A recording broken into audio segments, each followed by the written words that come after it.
Hello guys, SteeZyyy here. I'm going to be recording another math tutorial today, which you can use for creating awesome particle effects in Bucket. I think today's video is going to be one of the best and also one of the worst, mainly because I'm sick and I don't really feel like making a video, but I'm going to be heading off to school very soon and I'm probably not going to be uploading too much while I'm at school, so I thought I'd make one last video for now at least. And I think it's going to be one of the best videos since I'm going to be showing you how to use rotation matrices to make really cool particle effects.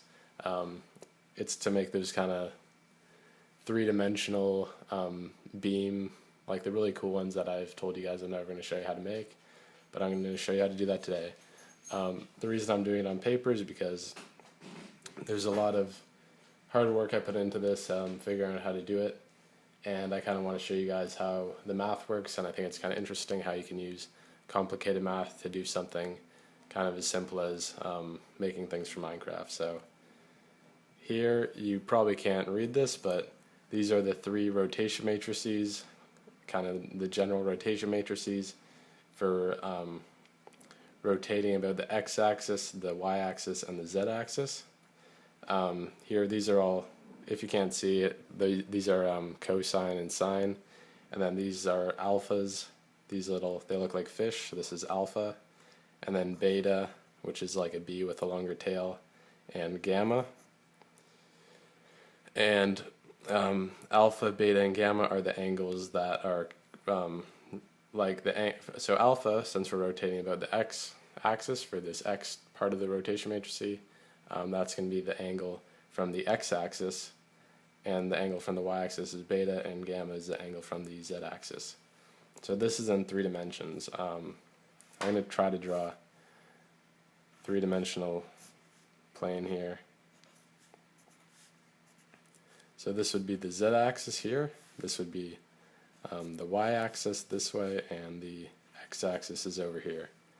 And then so what our goal is, when we're writing these or creating these particle effects, we have something like we define the equation of a helix, for example, and that's not hard to do. We can easily make a helix in the along, say, the y-axis, so it looks something like this.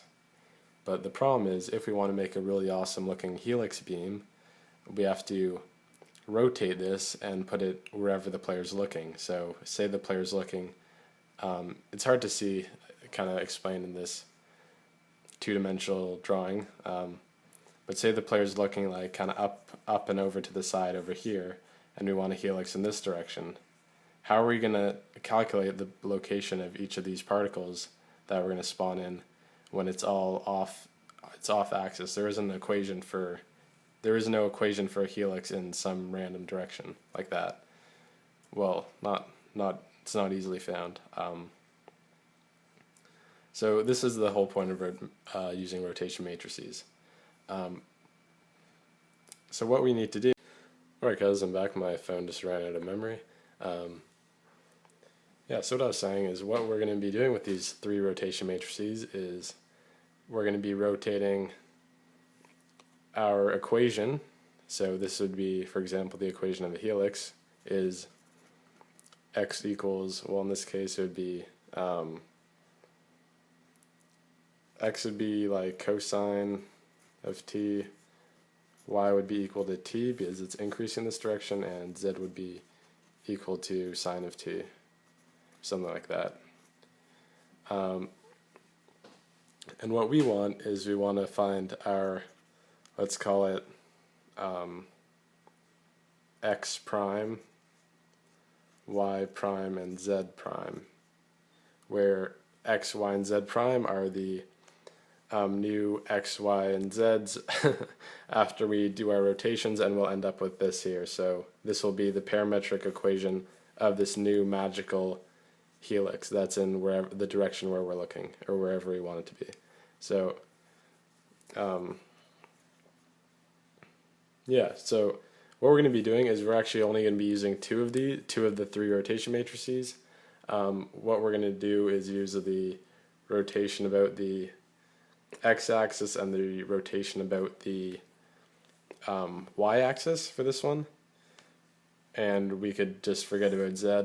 I'm not sure how I actually normally do it, but you just need 2. The third one doesn't really make any difference. So just to kind of try to explain how these work, so when we rotate it about the x-axis, we're going to be using the alpha, or the angle alpha, which would be the angle that we want to rotate it from the x-axis. So here's our x-axis. It's coming.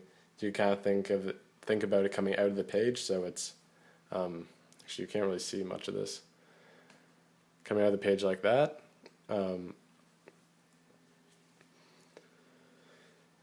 Yeah. So I'm really sick and don't really feel like talking. My brain's kind of dead. I've also been on summer break for 4 months, so I haven't really wrote anything or used my brain at all. But I'm going to try to get through this. So, what the fuck was I saying? Yeah, so by rotating about the x-axis here, it's basically going to take our helix, and as we rotate it, it's going to come up like this, if you could kind of visualize how that would work. So this is the rotation about the x, and then after that, we don't want our helix to be, you could think of the pencil as the direction the helix is going, and so it'll go around like this. We don't want it to be here, we want it to also be on an angle towards the z-axis, so it's going to be angled like that as well. And in order to do that, first we're going to rotate it about the x to get the change in this direction, and then we're going to be rotating it. After that, we're going to rotate it about the, wait, hold on, I don't even, yeah, this is drawn in 2 dimensions, so I don't even know where this is, but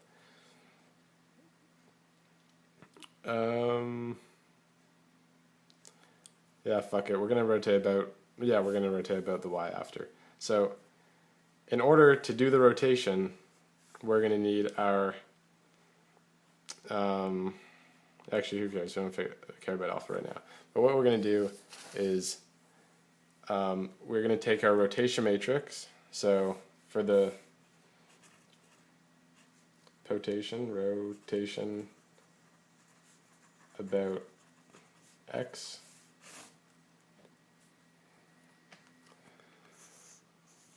yeah, like in my last video I did this, have like the sketchiest camera setup. It's like taped to a light with a roll of duct tape as a counterweight, so it doesn't, yeah, it's hard to explain, but it's really sketchy.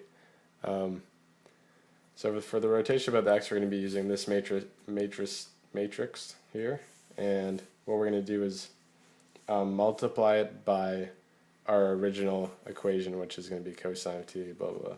So if we rewrite this, we have, we're going to call this x2, which is going to be our new, or x2, y2, and z2. And what am I doing? Okay, so this is, so we, fuck. Okay, we have our vector, which is, vectors are written like this. This is called a column vector because it's in a column. So we have x, y, and z. Okay, this is v, where x, y, and z are shit here, whatever, it doesn't matter. This is, I was kind of doing a specific example of a helix, but this is just x, y, and z is a parametric equation. It could be whatever parametric equation we want to use. And now we're going to find what v2 is going to be, where v2 is going to be just the new vector that is, instead of, it's going to be a vector of parametric equations where it's going to be in the, after the first rotation about the x-axis. So it's not going to be our final product, but it'll be kind of halfway there. So v2 is going to be this is a matrix here. It's a 3x3 matrix, meaning there's 3 entries across and 3 down. It's a bit confusing just because the cosines take up a lot of room and then the 1s and 0s don't, so it's hard to see where they fall, but it'll be fine. This is cosine of alpha.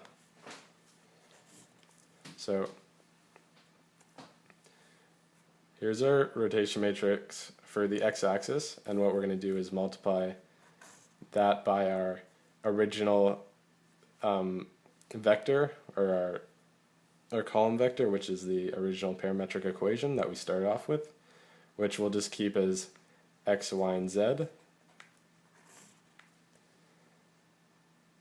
and this is where x is equal to, for example, if it was a helix, x would be cosine of t, y sine of t, or y equals t, z equals sine of t. We're just going to keep it in terms of x, y, and z to keep it more general for now. And this is kind of complicated. Well, it's not that complicated, but you won't learn until later on in high school. This is, we're going to do matrix multiplication.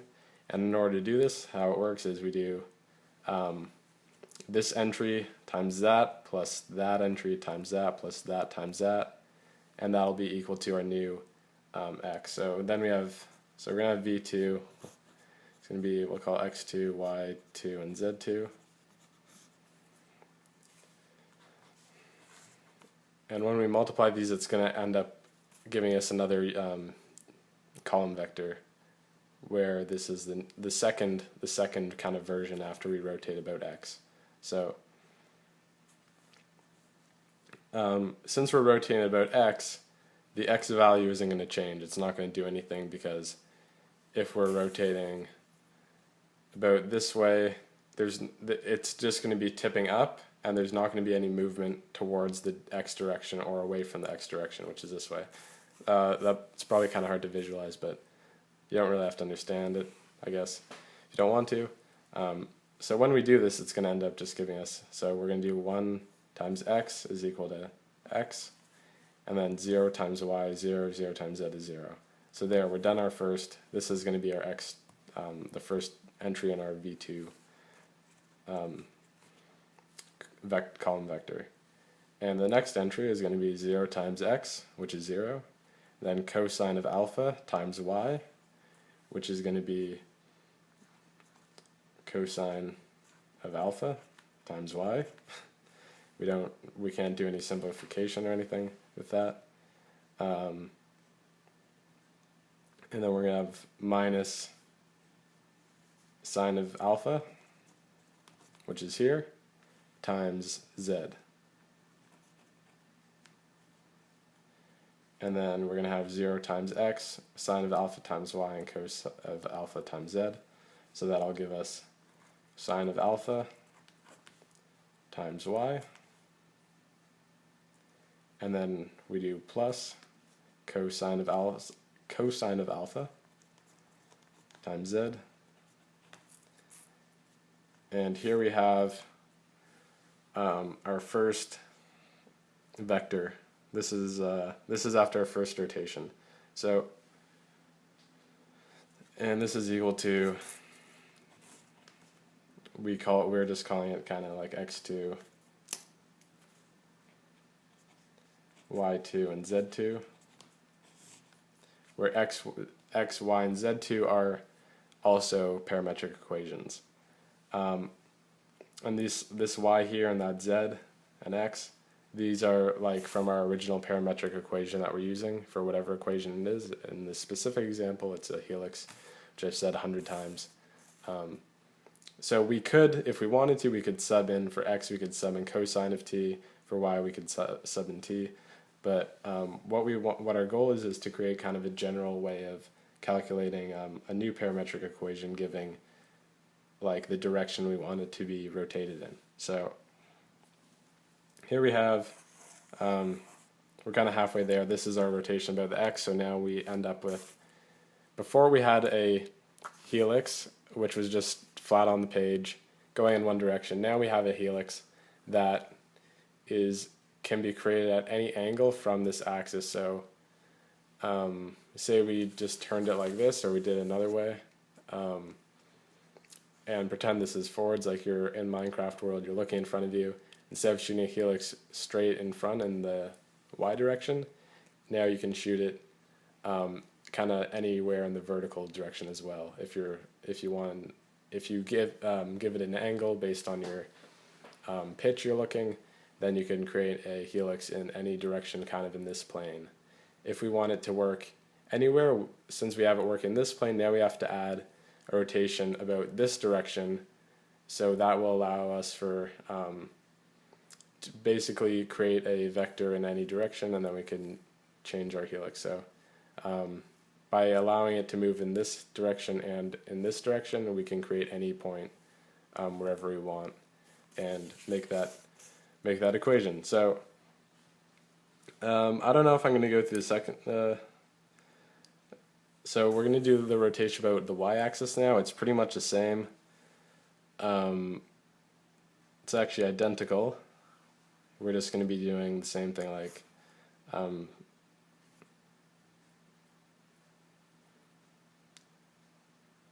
oh yeah, so the difference would be, if we were going to do it all in one, it would be kind of like we'd sub this shit in to here because we already found it, but the way I have it in my code, I just have a method that's like rotate about x, rotate about y, and then we do it in a certain order, whatever.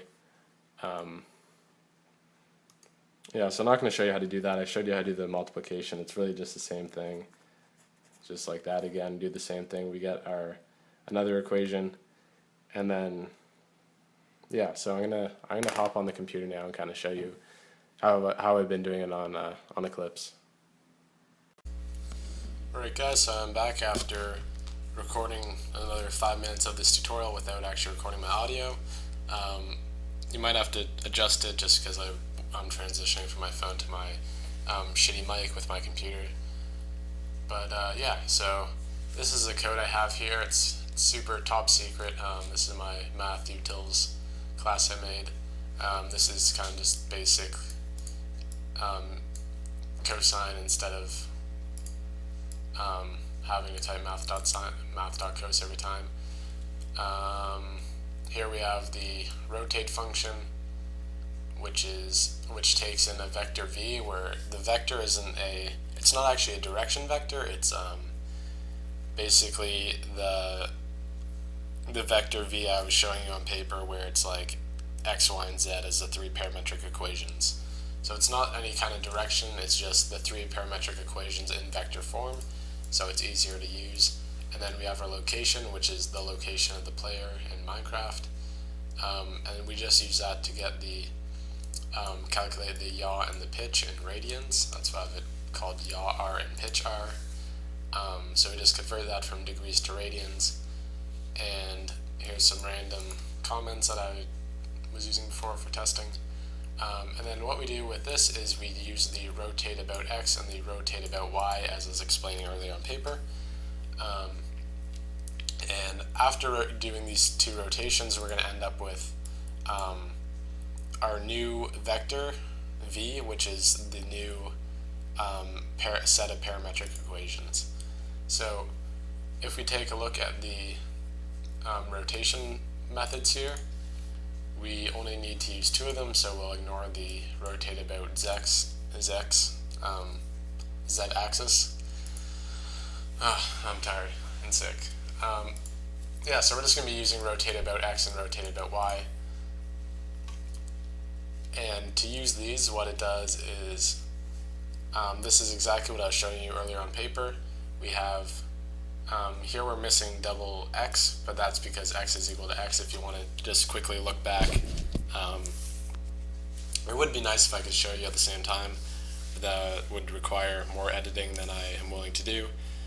So just flip back to the video and look at kind of the bottom left corner of my page, if you can't remember, where it says v2. And so we see that x doesn't change, it stays as x because we're just multiplying it by 1 when we did a matrix multiplication. And then y changed, it changed from y to cosine of alpha, or a, times y minus sine of a times z. And the reason why this is vec.get is because here we have y on the paper was the parametric equation for the y component, and z was the parametric equation for z. And here we have it in, since it's stored in a vector, we just have to get y and then get z. So that's all we're doing here. So this is just y and that's just z. And then we do the same thing. On our paper we calculated that the z component would be, or the z parametric equation after the first rotation is going to be sine of alpha, where alpha is the angle. So I'm kind of going off topic here, but I just want to make this clear that alpha is a here, which is the same as the pitch in radians. So yeah. And where was I? So, yeah, so it's sine of alpha times y plus cos of alpha times z.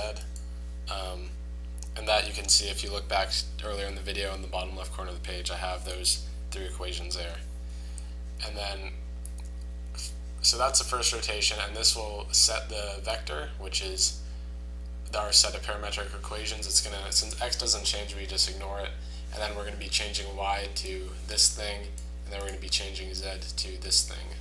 So now we have our vector v, or vect, is going to be transformed into our new set of parametric equations after the first rotation about the x-axis. But we're not done yet, because that's just after one rotation, and we need two to get to where we want it to be. So next we're going to rotate about the y-axis. Let me just check I'm record. Okay, I just shit my pants for a second. Yeah, I think we're good.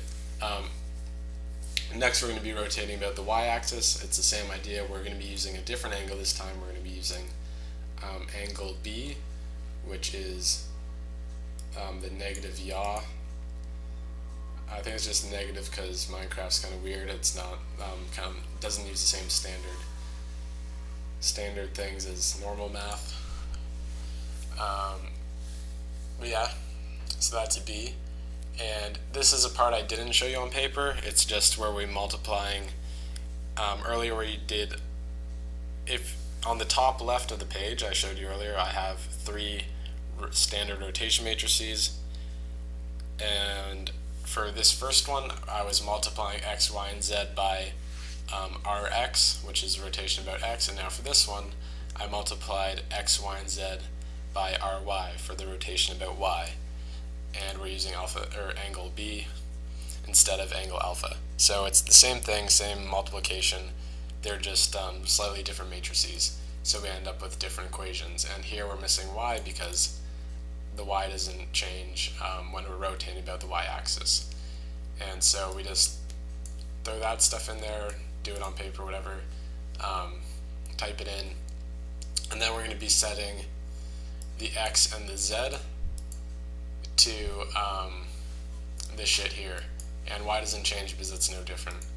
So if you're wondering, we set z here and then set it again, it's because basically set z, so z is now z2, let's call it, and then we're going to be using that value of z here. So vector is updated after each rotation we do, so that's why it's like that.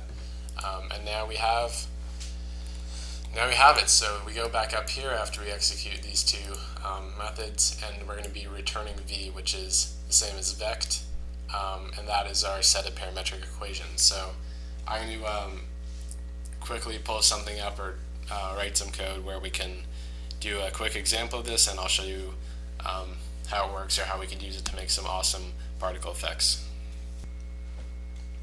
Alright guys, it's your lucky day because I'm going to be showing you how to make the Fire Serpent ability, effect that I made a couple weeks ago. I think it's really awesome. It's one of the cooler things that I made just because I think it's really original and looks pretty nice. I'll show you here.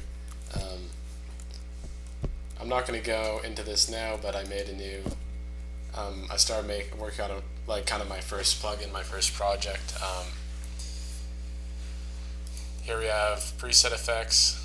You could click one. This is Fire Serpent. Now we click our blaze rod and it'll create the effect.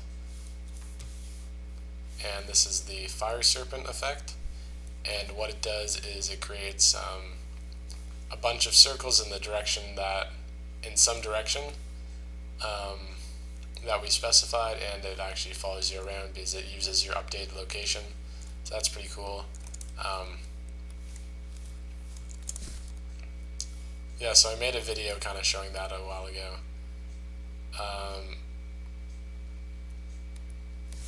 But yeah, so I'm kind of getting off topic again. And we're getting Skype messages and stuff because I'm really popular. So in order to make this, and I'm going to try to, this one's a bit confusing to tie into the whole rotation matrix thing just because it's different. But what we're doing is I'll just walk you through this. If you haven't seen any of my other videos, I recommend you watch those, just because I'm going to be quickly going over this and not explaining all the little details about this. So we have a bucket runnable. It's going to loop through a bunch of times. Here we have it gets the player's location every tick or every time we go through. That's how it's updated. Let's see, and then here we have, I don't know why this is x2, but we have, oh yeah, okay, so we have x2, y2, z2, and then x1, y1, and z1. And what these are, it's kind of hard to think of, but here we calculate x1 after x2 using the exact same equations here. The only difference is that we decrease the value of t by a little bit. So what this is doing is it's like we're going back in time by a tiny bit, and what we're going to be doing with this is we're going to be finding a direction vector, which will tell us what direction that the circles are going to be facing, because what we have is this like kind of smooth cylindrical like snake type thing, and as you can see, the circles are always facing in the direction that they're traveling in, and we do that by taking well, what I was just saying, we kind of take the circle before, or like a very tiny bit before it, and calculate a direction, and then we orient the circles in that to be facing that direction. I can't talk right now. Yeah, so I'm not going to go into detail on that. It's kind of confusing. These equations here, these are basically, I just kind of looked up what would be kind of a cool shape. If you type this in Google, it'll give you some big curly thing that circles around a bunch of times, and that's basically, this is pretty much the path that the snake is following. It's not following a random path, it's following this equation, which is kind of a really long, crazy equation where as the value of t increases, it goes all over the place. So it does turn out to appear to be quite random. So here we create our direction vector, which is just the components. So the x component is going to be x2 minus x2 minus x1, and so on. And then we have location 2, which is, I don't know what this is. This is just the player's location. Oh, it's a direction dot set direction. So we have some location 2 dot set direction. I haven't looked at this in a while, so. Okay, so we're creating a location 2. This has nothing to do with the player's location. This is kind of, it's similar to the location, or we're going to be using this location to store the direction that we found here. That's what I was trying to say. And then, don't know what's going on here. Location to set direction. Don't think there's a difference between that and that. I haven't looked at this in a while. This is just making a sound. This is a retarded way I did it. I don't feel like there's a much better way, but this seems alright to me. I'm not going to explain it because it's dumb. And then here we have a for loop, which is where we create the circle. So every time it loops through this body of the for loop, it's going to create one circle. Well, each time it goes through the runnable store, it's going to create one circle. Each time it goes through this loop, it's going to create one particle, where we spawn the particle in here. I'm using a 1.8, so this is why it's a bit different. It's all like, I'm not going to spoon feed you how to figure this out. It's just like, you give it a location, that's what I'm showing you, and then look up how you just send it to location for this one, for example. If you're using 1.7 or a different library, it's the exact same thing, except it's just going to be worded differently. So just look up how they use it. It should tell you. If blah blah blah, this is just some random shit about lava to make it look pretty. Don't worry about that. And then if it, after some amount of time, pretty big number, it's going to cancel the fire serpent, and then it's going to end. So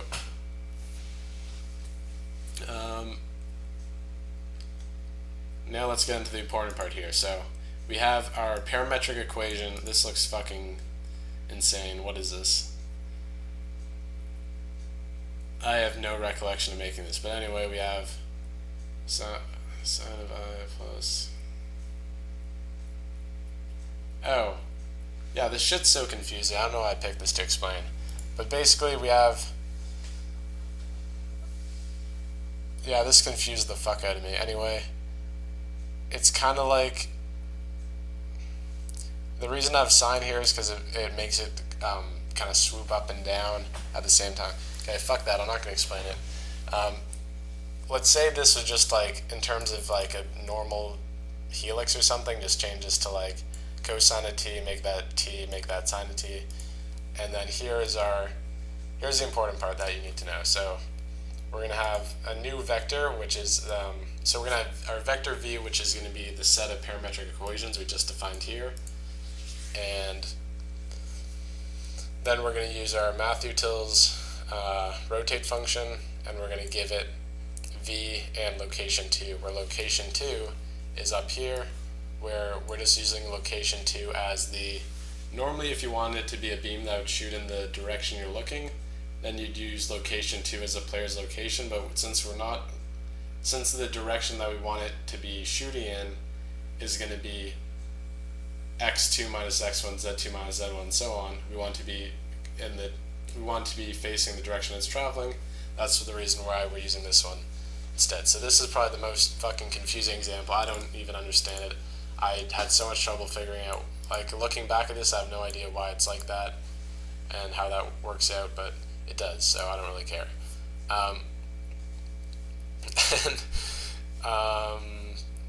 What else? Yeah, so where was I? So yeah, we just throw that in here.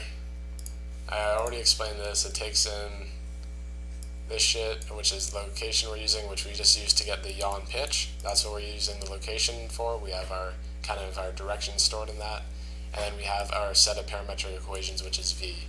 So we do that, and then it returns the new v, which is modified. It changes it around, so now it's rotated about the x and the y. I'll be right back. My phone's ringing. Alright guys, I am back once again. I just recorded the ending of my video and had my mic muted, which is just fucking fantastic, so I'm here to do it all over again. I think I finished up explaining this. So we rotate about the x, y, then we return v, which is our set of parametric equations. It's not actually the set of equations, it's the set of parametric equations evaluated at the different angles and values of t and shit like that. So we basically plugged in like a here and stuff like that as we went along. So it's not the equation itself, but it's just a value that it's returning. It's going to be returning.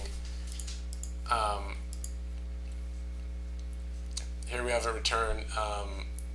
V is now going to be 3 values stored in a vector, which is the new x, y, and z location. So here we do location, which is the location of the player, I believe, and we're going to add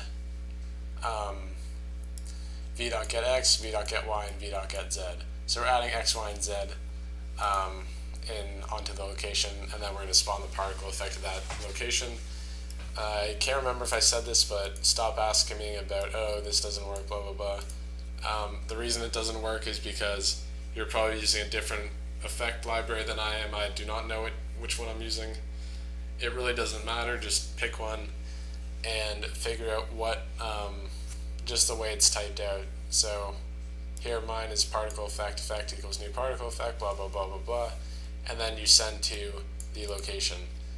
And so the important part is actually knowing where the location is, and that's what I'm teaching you. I'm not going to teach you how to basically copy and paste however they want it formatted for their library. You can figure that out on your own for whichever one you decide to use. This is not important, that's just spawning a bit more shit in there. And then after we do that, we're going to subtract again. And if it goes over that time, then we cancel it. So that is the Fire Serpent effect. I'll show you it. Show you one more time. So I think it looks really awesome, and I think it's cool just because it's so original and I haven't really seen anything similar to that. Actually, I think maybe I got the idea from, well, Fire Serpent, that's from fucking CSGO, that AK skin. And then also, I think Mineplex has a shitty version of this, which I guess I got the idea from that, and I can't really remember. It's kind of just one single flame particle that follows you around, but this is much cooler and much more complicated to make. So that's that. That's the end of my tutorial for the whole rotation matrix thing. You could use this to make any particle effect that you've seen in my videos, like the directional helix. You could make, you can make any beam that I made and showed you in any previous videos if you kind of figure out what the equations are. It shouldn't be that complicated once you've seen this video here, though. So quickly before I end this, I just want to show you the plugin I've been working on. Just kind of a fun project I was doing. I've never actually made my own like real plugin. Like the shit I've shown you before was just chunks of code to make particle effects. So here we have the preset effects and the custom effects.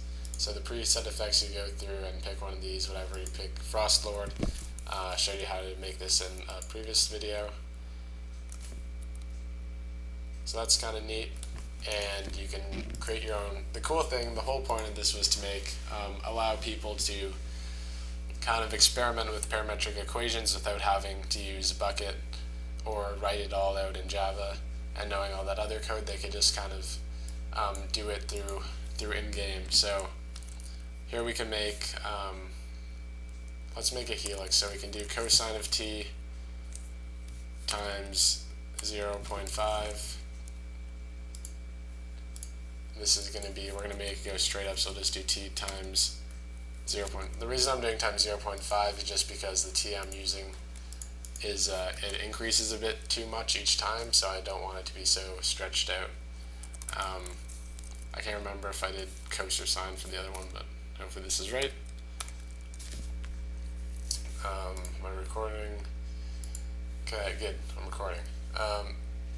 So we entered our x, y, and z parametric equations. You could pick the particle type, and then we're going to select the effect, and then we click our blaze rod to use the current effect, and it's going to make, oh shit, yeah, so I did put cosine. I don't know if does it like save like this, can I? Now I can't remember if it's sine. I think it was guided cosine twice, so we'll change this, select it, and there we go, we got a nice helix. So you could customize that by changing the parametric equations to however you want. I'm really happy, this was something I wanted to do for a while, but I didn't really have the knowledge since I'm kind of new to Java and Bucket, but I was able to figure something out. We can make another, we'll just do like a random, this video is probably getting really long, but I want to just quickly show you what this looks like. So we can do times t, 0.5 times t. This is going to be like a random set of parametric equations we're going to enter in. So it'll be sine of t. And this one will be cosine of, actually let's do sine of 2 times t.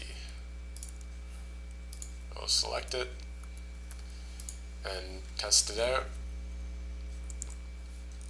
And that's going to make some stupid looking, actually that's kind of neat. Yeah, so that's just a random set of parametric equations we entered. Something that I was planning on doing, which I never really got around to finishing up, was adding in like an advanced options where you can change how much t increases by, and if you want to have like a directional beam type particle effect and things like that. So I think that'd be really cool to add in here. Maybe I'll do it in the future when I have a lot of work to do at school and I'm just going to decide to fuck around on Minecraft instead of doing real work. Yeah, that would be nice, because then you'd be able to make particle effects that basically the flame particles would be closer together and you could actually see what shape it's making. So thanks for watching. This is the end of the video. I don't really have anything else to talk about. About my YouTube channel, I'm probably not going to be very active in the next little while. I think I'll still upload if I make a new particle effect or something, I'll upload that, just a quick update or a quick video. I'm not going to be doing any more like commentary tutorials while I'm away at school, I don't think. Don't want all my friends thinking I'm a loser.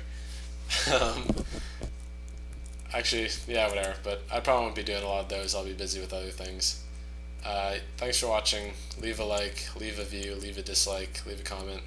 Let me know what you think about my plugin I made, about this tutorial if it was useful, if you have any questions about it. And yeah, so I'll see you guys later. Peace.